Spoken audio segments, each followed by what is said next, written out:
ஓம் சக்தி. சக்திகள் அனைவருக்கும் என்னுடைய அன்பான வணக்கம். சக்திகளே, இந்த பெங்களூர் அம்முனுடைய அம்மா இருக்கிறாங்க பாருங்க, தாயார், அவங்களுக்கு ஏகப்பட்ட பிரச்சனைங்க. அவங்க குடும்பத்திலையும் படாத பாடுபட்டு இருக்கிறாங்க. இவங்க மன்றத்துக்கு போவாங்க பெங்களூரில்.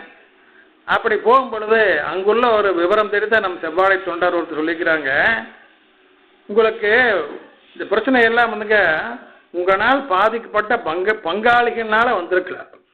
ஏதோ ஒரு ஜென்மத்தில், பூர்வ ஜென்மத்தில் உங்களால் பாதிக்கப்பட்ட பங்காளிகளால இந்த பிரச்சனை வந்திருக்கலாம்.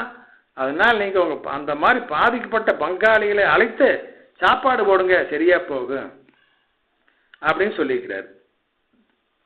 இவங்க மண்டையை ஆட்டிக்கிட்டு வந்துட்டாங்க.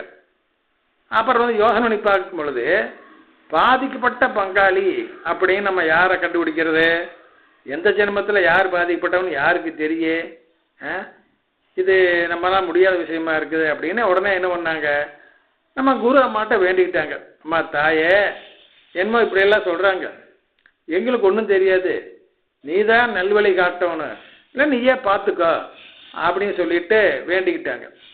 அன்று இரவே நம்ம பங்காரம்மா கனவுல வந்துட்டாங்க. யாருடைய கனவுல? எங்க இந்த அம்மாவனுடைய தாயார் கனவுல வந்து, மகளே, ஆமாம், உன்னால் பாதிக்கப்பட்ட பங்காளிகள் எல்லாம் யாரு அப்படின்னு கண்டுபிடிக்கிறது சிரமம்தான், அதனால அது வேண்டாம், விட்டுரு, நான் சொல்கிற மாதிரி பசுமாட்டுக்கு வைக்கோல் வாங்கி கொடு, ஏழை விவசாயிக்கு நெல்லு நாத்து வாங்கி கொடு, அடுத்துங்க எனக்கு 108 தேங்காய், ஒரு தார் வாழைப்பழம் தாரோட முழுசா, 108 வெற்றிலை, 108 பாக்கு.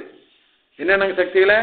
தேங்காய் 108ங்க, பழம் ஒரு தாரு, வெத்தலை 108, பாக்கு 108. இதையெல்லாம் எனக்கு காணிக்கையாக கொண்டு வந்து செலுத்து, நான் பார்த்துக்கிறேன் போ அப்படின்ட்டாங்க அம்மா. கனவுல சொன்னாங்க.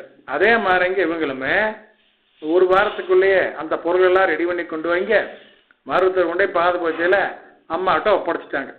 அதுக்கு பின்னால் அவங்க பிரச்சனையும் தீர்ந்து நிம்மதியாக இருக்கிறாங்க. சக்திகளே, இப்படி பார்த்தீங்களா? நம் கருணை கடல் பங்கார தெய்வம் ஒவ்வொரு இடத்துலையும் தன்னுடைய முத்திரை பதிக்கிறாங்க.